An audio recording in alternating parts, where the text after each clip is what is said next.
Hello, everybody. My name is Anessa, and I'm one of the head TAs at Stanford's Code in Place. So, today I have a very special guest. He is an author and a filmmaker currently working on his feature film, and he's going to tell us a little bit about that. I realize that this is a coding course, but I also know that some of the people who are either section leading or students are really interested in different avenues in tech. Good afternoon. My name is Esteban Medrano. When I was going to film school, some of the professors are ha- basically have the similar degree that I have when I was still learning. And being in sort of a brick and mortar environment, a lot of the universities do require, I guess, little milestones for your field.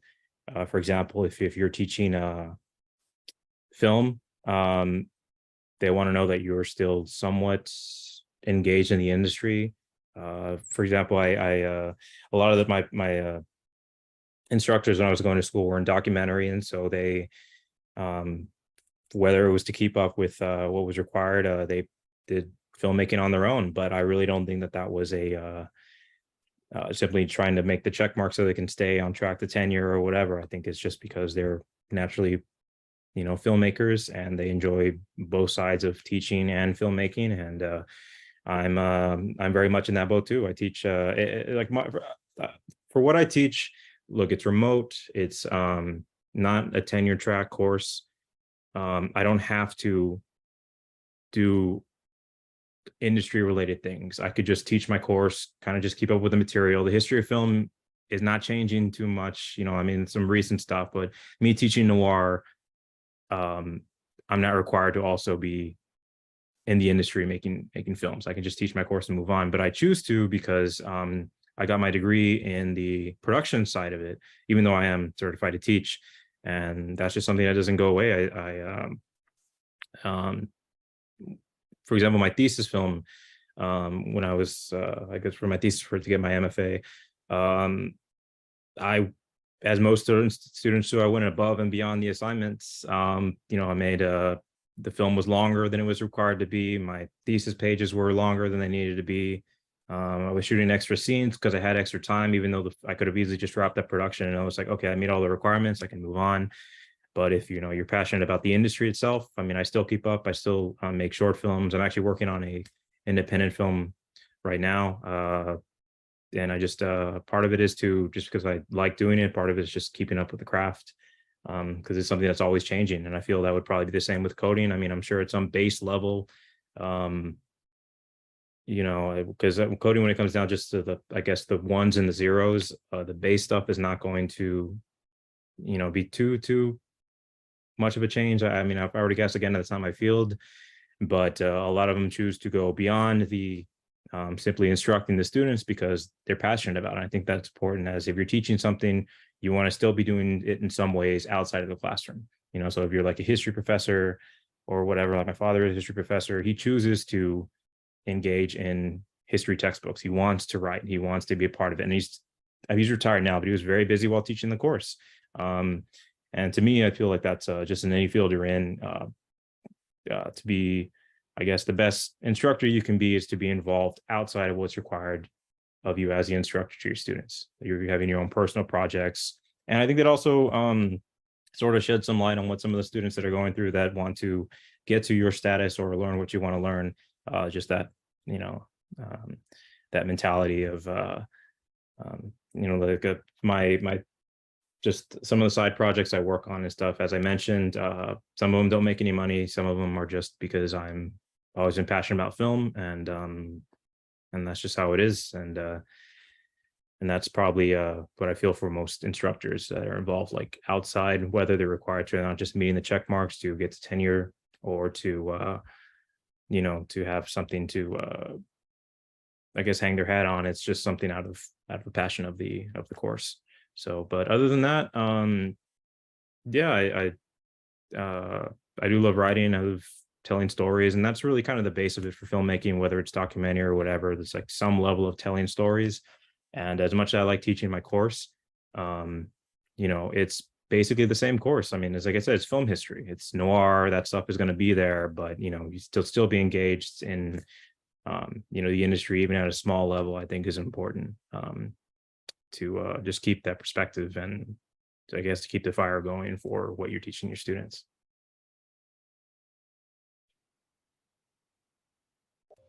And can you tell us a little bit about some of the technology used in the filmmaking process, like the cameras, maybe the cameras you use, learned about, the programs you use to edit the Oh, video, the so audio, sort of like the like okay that. hardware software Yeah. kind of stuff.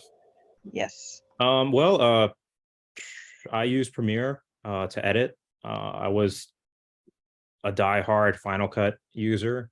I don't know how technical you want me to get, but yeah, Final Cut obviously went through, if you know the industry, they went through some very unusual phase where they completely changed the program, and I kind of took them off I guess the top pillar of editing. And a lot of them moved on to other things, Avid or whatever, and I moved on to Premiere because to me it was the most similar to what I recall Final Cut being. As far as cameras, I'm very much a Canon guy. My personal cameras, I have a Canon 90D, shoots in 4K, and it's good. It's better than serviceable in my opinion. But obviously, if you're going to shoot something, the stuff I work on for that is sort of like, uh, that's just for my personal projects. But anyone who wants to get like the most professional looking thing, I mean, they're familiar with, uh, beyond DSLRs, so to speak. For example, the I guess the best example, just what I've been doing recently. Recently, I've been trying to make I'm almost completed with a fiction film, and there's probably throughout because it's a shoestring budget kind of thing, and in those situations, a lot of times it's not feasible to use the same equipment every time, especially during production. So they probably through the course, the scenes that I felt were like sort of, for example, like most cameras operate, quality is going to depend a lot on lighting situations. So for outside shooting, if it's like what's called the golden hour, of the which is pretty much right before sunset starts. I mean, my Canon 90D is going to look great. Because it has exactly the light it needs. It has the warm color. Canons tend to be a little more, um, I mean, the tend to function a little better with warmer color. That's sort of the presentation they have. But for example, there was another scene that was indoors. It was night times. It was supposed to be one of those like almost like a noir, sort of the high contrast, um, very black, deep shadow kind of look. And without the light, that kind of camera, you start seeing the difference in why these cameras cost a lot. So for that situation, I paid someone who specializes in cinematography, and they used a Blackmagic, and it came out great. But you just have to, for this film, there was no way I could have him, I guess, afford to have him do every single scene. So as a filmmaker, you have to be familiar with your craft enough to know that these are the scenes where I can really kind of push for the higher technology stuff. And these are the scenes that aren't. And if you're familiar with post-production, it's not an issue because we use different cameras. That means there's going to be, in most times, different output formats. Mine, for example, Blackmagic tends to, I guess, speed write most comfortably in BRAW, what's called a BRAW, BRAW format. And then some of them, the Canons, they come at an MOV. But if you're familiar with the craft, like I said, with editing, it's not an issue. I mean, it's just the conversion process and knowing lighting, and it's usually not that big of an issue. But I guess for technology, I think it's good to always have something, even if it's not the best to have on your own, to operate on. And when I guess it comes time for the bigger stuff that's only usable if it's you're able to rent it, I still think that familiarity makes it work. Anything after that, other stuff I use for film, even things that you wouldn't think of, you know very familiar with Photoshop. There was another scene where it's supposed to be like a fake advertisement or whatever, so I actually did that on my own because I have some background in graphic design. And Yeah, I'm just trying to run through like what the programs that I use. I mean, script writing, I mean, that's For now, I'm using fade in, but that's really not that big of a deal. Like it's those are pretty adaptable. But yeah, editing I know is especially for editors are very picky about what they use and the settings and what kind of how it's running. But things are changing all the time. It's getting easier. I mean, even me editing this film on a laptop. I mean, like when I was going to grad school, it's like, oh, you're editing a feature film on a laptop. Like that's not possible. Like I don't know. It's like the best laptop ever. It doesn't even exist. But just 10 years later, I mean, it's very um, it's not only possible. I mean, it's being done right now, and it's not a whole lot of obstacles. Just because that's how quickly the technology is changing. I mean, so yeah, I mean, so the Canon takes a. I'm trying to think of all the technical things I can shoot at you. The technicals you Canon uses the SD card, typical SD card that you would get. The write speed, I typically like it to be at least 100, but it depends on the camera. For some 90, 120 won't know the difference as long as you know your camera settings, the f-stops and all that, aperture, and then you won't be able to tell the difference. But the write speed obviously makes it easier for more complicated shots, slow motion and things like that. Let me see. As far as lighting, I'm actually not super familiar with like I mean, I know the basic like tungsten lights and all that kind of stuff, but usually if it's going to be a lit scene, I'll get someone a little bit more familiar. And usually they have their own equipment, just like I have my own filming equipment. Usually even amateur cinematographers have like very basic things that they use to practice. And you know, like I said, it's just even going through production, like you're learning things that you haven't seen before, techniques you haven't seen before, programs you haven't seen before. Like this is the first time I've actually edited with BRAW files, which if you know, Premiere can't read them.